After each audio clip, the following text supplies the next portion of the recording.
Selamat pagi Bapak, nama saya Yohana Evansiana Sari. NIM 190303087. Saya dari kelas C, jurusan Sosiologi, Fakultas Ilmu Sosial dan Ilmu Politik. Baik, pada kesempatan ini saya akan menjelaskan tentang evolusi aktivisme anti pemerkosaan dari feminisme gelombang kedua. Agenda radikal untuk perubahan. Pada tahun 1973, Organisasi Wanita Nasional di Amerika Serikat negara-negara mengeluarkan resolusi untuk membentuk gugus tugas pemerkosaan. Sekarang untuk mendorong reformasi legislatif, perbaikan dalam tanggapan kelembagaan terhadap kekerasan seksual dan tantangan terhadap sikap dan keyakinan yang menciptakan dan mendukung budaya pemerkosaan.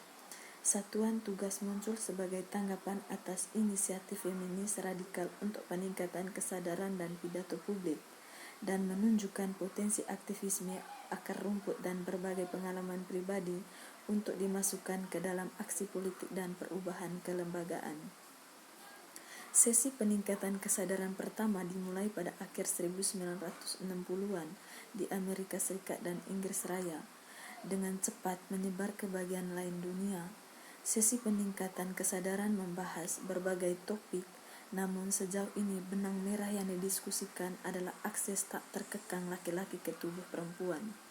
Selanjutnya, seperti yang disoroti oleh feminis radikal New York pada tahun 1974, pemerkosaan muncul sebagai isu feminisme gelombang kedua, bukan karena itu adalah topik yang ditunjuk pada agenda peningkatan kesadaran. Dilihat Connell dan Wilson pada tahun 1774. Sebaliknya, pemerkosaan, kekerasan seksual, dan pelecehan seksual menjadi titik fokus aktivisme feminis pada tahun 1970-an karena betapa luasnya pengalaman-pengalaman ini dan betapa mendasarnya mereka terhadap perjuangan atas kepemilikan dan kontrol tubuh wanita. Personalisasi victimization. Aktivis feminis diberi penghargaan atas beberapa upaya mereka untuk berbicara tentang pemerkosaan dan kekerasan seksual selama tahun 1970-an. Untuk satu hal, perkosaan dan pernikahan menjadi tindak pidana di sebagian besar yurisdiksi barat selama akhir 1970-an dan 1980-an. Keuntungan signifikan lainnya adalah pengembangan pusat krisis pemerkosaan dan lembaga pendukung penyerangan seksual lainnya. Awalnya dikelola oleh sukarelawan, peningkatan dukungan keuangan dari negara memungkinkan layanan menjadi profesional dan korban selamat dapat mengakses konseling dan tetap terapi rahasia dengan sedikit biaya atau tanpa biaya. Bentuk reaksi publik ini digaungkan dalam perdebatan tentang kesesuaian reformasi hukum sebagai strategi politik untuk mencegah pemerkosaan dan kekerasan seksual dan menangani pengalaman pribadi. Dalam bahasa sehari-hari disebut sebagai perang seks. Perdebatan meletus antara sarjana feminis yang prihatin dengan Carceral Creep, di mana sistem peradilan pidana semakin banyak digunakan untuk menanggapi kejahatan dengan cara-cara yang mengatur perilaku sosial yang bermasalah dan dihukum berat pelanggar dari latar belakang sosial dan ekonomi yang terpinggirkan.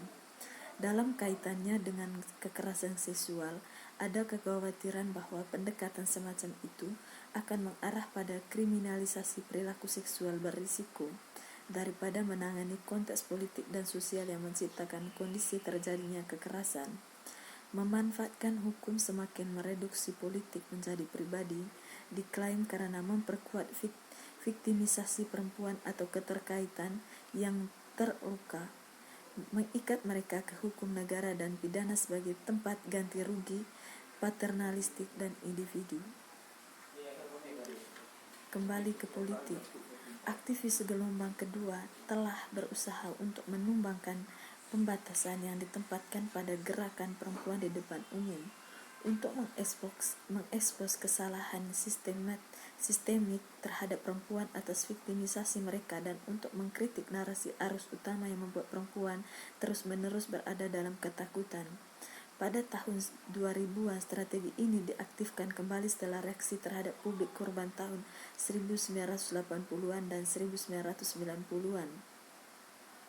Kecenderungan narasi hukum dan ketertiban serta praktik pemolisian secara sistematis menyembunyikan sifat politik dan kekerasan seksual, dan penguatan sikap menyalahkan korban selanjutnya tercermin lebih lanjut pada tahun 2011 ketika seorang petugas polisi Toronto menyebabkan kehebohan global di antara wanita setelah menyatakan bahwa jika wanita ingin menghindari pemerkosaan, mereka harus berhenti berpakaian seperti pelacur.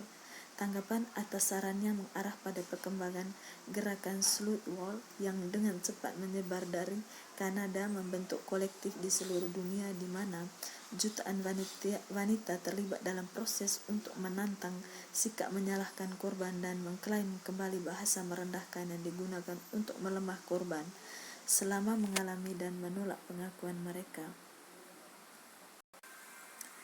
Micu di aktivis Canon. Seperti yang diuraikan sebelumnya, ketika perempuan mulai berbicara pada tahun 1970-an tentang kekerasan seksual, mereka menyoroti sifat politik dari pengalaman pribadi mereka melalui peningkatan kesadaran dan pidato di depan umum.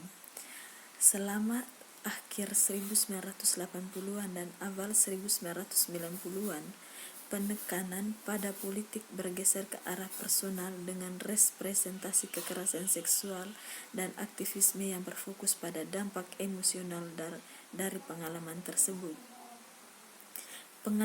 Kebangkitan aktivisme di akhir tahun 2000-an menunjukkan kemunduran ke arah politik melalui upaya aktivis untuk menyoroti penyebab struktural dan kekerasan seksual yang berusaha untuk mengabaikan, menyalahkan, atau merusak pengalaman para korban.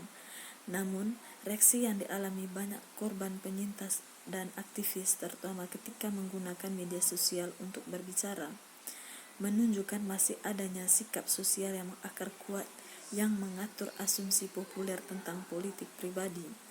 Osilasi antara personal dan politik ini penting untuk aktivisme anti pemerkosaan, tetapi juga menghadirkan tantangan untuk menghasilkan agenda perubahan sosial dan kelembagaan di era Micu.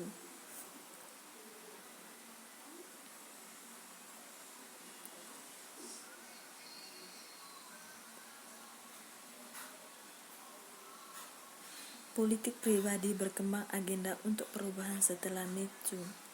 Jika pengalaman kekerasan seksual yang direpresentasikan dalam feminisme, arus utama dan wacana publik terus mencerminkan segelintir orang yang memiliki hak istimewa. Sejauh mana kita dapat mengharapkan perubahan kelembagaan yang berarti yang akan melindungi perempuan yang terpinggirkan dan individu lain dari atau setidaknya secara tepat menangani keluhan dari kekerasan dan pelecehan. Linda Alcock berpendapat bahwa apapun agendanya, suara para penyintas harus tetap menjadi sentral dalam gerakan anti pemerkosaan sebagai mekanisme untuk mengubah bagaimana pemerkosaan dan kekerasan seksual dipahami secara sosial dan politik, dan digunakan untuk membuat beberapa pengalaman menjadi lebih sah atau layak mendapat tanggapan daripada yang lain. Di luar batas-batas Hollywood, dampak Micu bisa dilihat dalam reformasi hukum tentang masalah persetujuan di Spanyol serta undang-undang anti pelecehan jalanan yang disahkan di Prancis pada tahun 2018. Namun undang-undang ini mungkin hanya melayani agenda utama negara neoliberal daripada feminis, sehingga menangkap dan mengarahkan efek aliran Micu serta menumbangkan potensinya untuk menghasilkan perubahan yang berarti. Dibingkai dengan aman sebagai bagian dari narasi hukum dan ketertiban, Micu memberikan kesempatan untuk memberlakukan hukum-hukuman untuk menghukum pelaku penipu dan berpotensi untuk semakin mempersempit ruang lingkup persetujuan. Tetapi penyebab mendasar dari pelecehan dan kekerasan seksual tetap tersembunyi secara efektif. Dengan cara ini, ketegangan antara personal dan politik dalam aktivisme anti pemerkosaan semakin diperumit oleh agenda negara dan institusi yang mampu membajak klaim untuk kepentingan mereka sendiri dan mengemasnya sebagai kemenangan bagi feminisme dan hak perempuan.